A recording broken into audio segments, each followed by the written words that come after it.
नीलाम्बुजश्यामलिकोमलाङ्गम् सीतासमारोपितवामभागम् पाणौ महासायकचारुचापम् नमामि रामं रघुवंशनाथम्।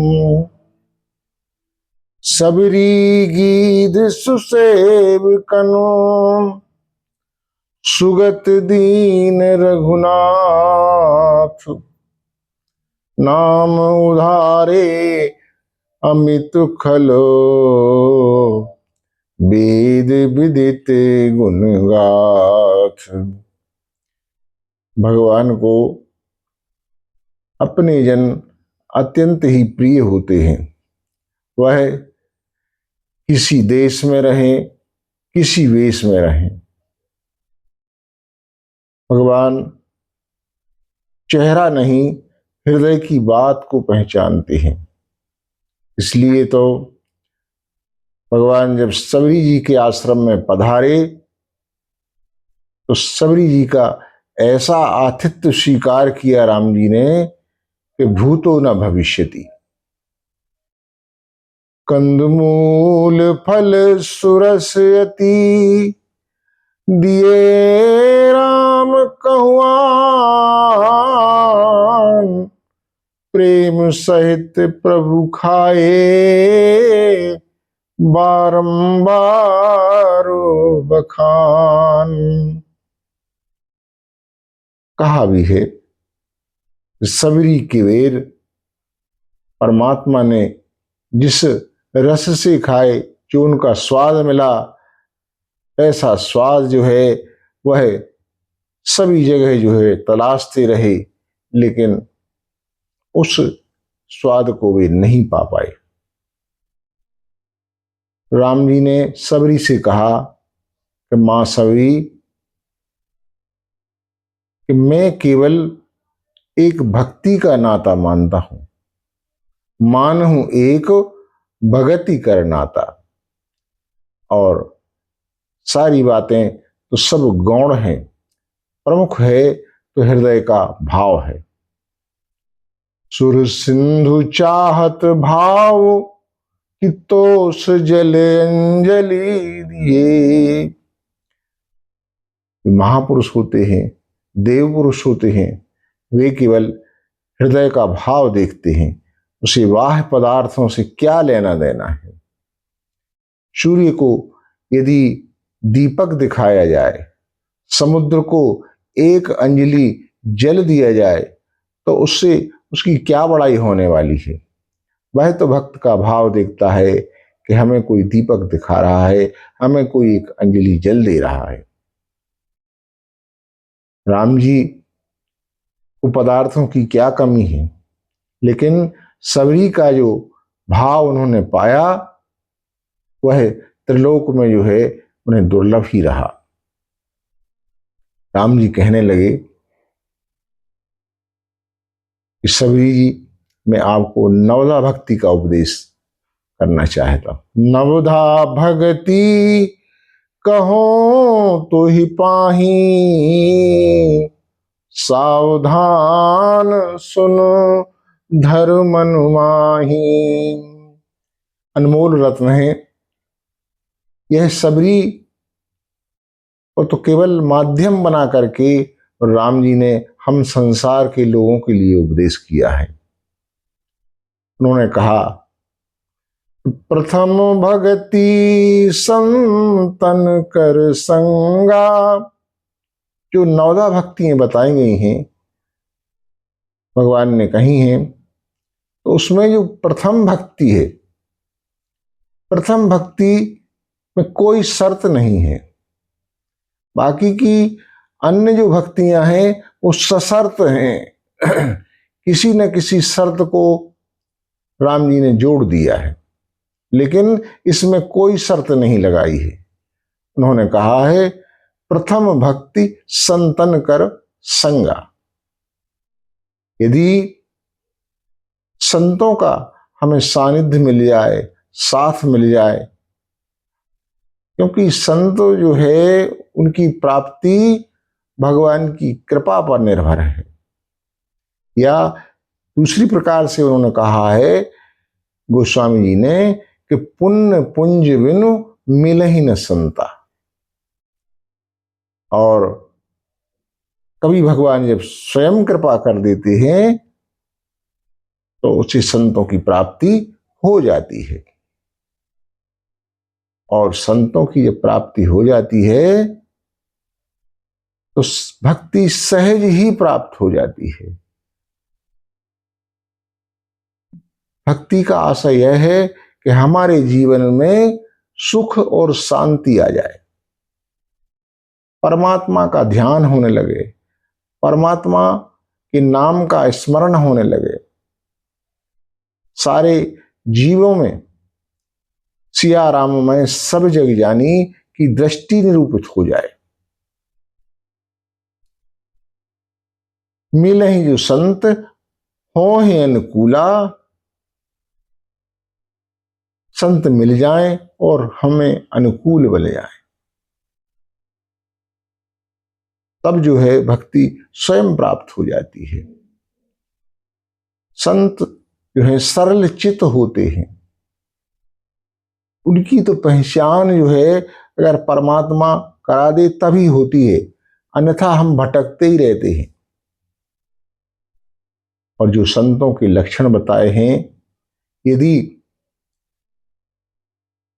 हमें वह दृष्टि आ जाए देखने की तो हमें संतों की सहज ही प्राप्त हो जाते हैं। संत कोई वेश नहीं है, संत एक स्वभाव है, और जिसमें यह स्वभाव परिलक्षित हो जाता है तो उसको संत ही समझ लीजिए। तो प्रथम जो भक्ति बताई है, पहली भक्ति बताई है परमात्मा की प्राप्ति की। प्रथम भक्ति संतन कर संगा, यदि हमें उनका साथ प्राप्त हो जाता है तो कोई शर्त नहीं है भगवान की, हमें जो है सहज ही भगवान की प्राप्ति हो सकती है। मिले ही जो संत हो ही अनुकूला, भक्ति जो है बड़ी सुख की मूल है, सुख की जो जड़ है वह भक्ति है। भगति तात अनुपम सुख मूला, अनुपम है, उसकी कोई उपमा नहीं की जा सकती है। और मिले ही जो संत हो ही अनुकूला, संत हमें प्राप्त हो जाएं और वह हम पे अनुकूल हो जाएं, कृपा कर देवे। संतों की तो प्राप्ति हो जाती है लेकिन हम जीवन में उन्हें पहचान ही नहीं पाते। तो पहचान नहीं पाते हैं तो हमें उनका जो लाभ मिलना चाहिए वह लाभ प्राप्त नहीं हो पाता है। हमारे घर में पारस पत्थर हो और पत्थर, उस पत्थर को हम केवल एक पत्थर समझ करके उससे चटनी बांट करके और अपने जीवन को दुखी बनाए रहें और परमात्मा को कोसते रहें कि हमें परमात्मा तूने कुछ नहीं दिया है, और वह पारस पत्थर पाकर के और हम अपना जीवन दुखी व्यतीत करते रहें। इसी प्रकार यदि हमें कोई संत मिल जाए और हमें पहचान हो जाए कि हमें यह पारस पत्थर है, ये तो लोहे को सोना बनाने वाला है, हमारी जो देह है पंच रचित अति अधम शरीरा, इन 5 तत्वों से बना हुआ है शरीर अधम है, और यदि उस संत रूपी पारस की कृपा हो जाए तो यही जो है नर से नारायण बन जाए। यह जीवन स्वर्णमय हो जाए, सोना ही सोना हो जाए। इसलिए कहा है गोस्वामी जी ने, प्रथम भगति संतन कर संगा। और जो दूसरी भक्ति की चर्चा राम जी ने की है, दूसर रति मम कथा प्रसंगा। दूसरी भक्ति है भगवान की कथा में रति हो जाए, भगवान की कथा में प्रेम हो जाए तो जीवन का कल्याण हो सकता है। भगवान की कथा हमारे जीवन में आमूल चूल परिवर्तन करने वाली है, लेकिन उसमें प्रेम हो, सावधानी से श्रवण किया जाए। भगवान शंकर जो है पार्वती जी को कथा सुनाते हुए कहते हैं कि सावधान सुन सुमति सयानी। इस कथा को सावधानी पूर्वक सुनो, यह न हो कि यह अमृत रस जो है और हमारे कानों में प्रवेश न कर पाए, और कानों में यदि प्रवेश कर भी जाए तो हम दूसरे कान से निकाल दें, हम उसका कोई मूल ही न समझें। यही तो गलती सती जी ने की थी। भगवान शंकर चाहते थे कि इस अनमोल जो कथा है, भगवान की कथा है, उसका रसपान जो है कुंभज ऋषि जी के पास ले जा करके और सती जी को सुनाया जाए।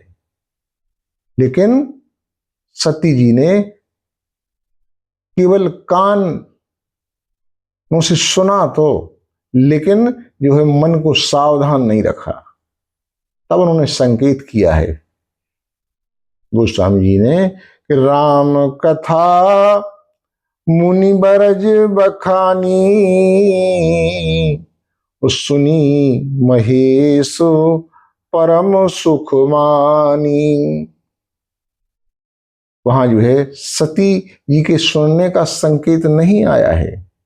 आशा यही है कि भगवान शंकर ने उस राम कथा के रस का पान किया है, और लिखा भी है कि सुनी महेश परम सुख मानी।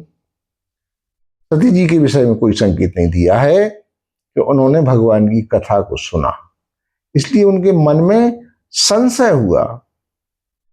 भगवान की कथा संशय को मिटाने वाली है। राम कथा सुंदर कर तारी, उस संशय बिहग उड़ावन हारी। हमारे मन में जो नाना प्रकार के संदेह हैं, संशय भये हुए हैं, वह भगवान की कथा जो है उन संशय रूपी पक्षियों को, जो इस वृक्ष पर बैठे हुए हैं, उस करतार बजाने से, ताली बजाने से ये उड़ जाते हैं। तो जो दूसरी भक्ति कही गई है, वह भगवान की कथा में रति हो, प्रेम उत्पन्न हो जाए, हम उसको अमृत मान करके और इन कर्णपुटों से पान करते रहें, अब हमारा जीवन धन्य हो जाए। आगे की भक्तियों की चर्चा हम अगले भाग में करेंगे। बोलो सियावर रामचंद्र की जय, उमापति महादेव की जय, रमापति रामचंद्र की जय।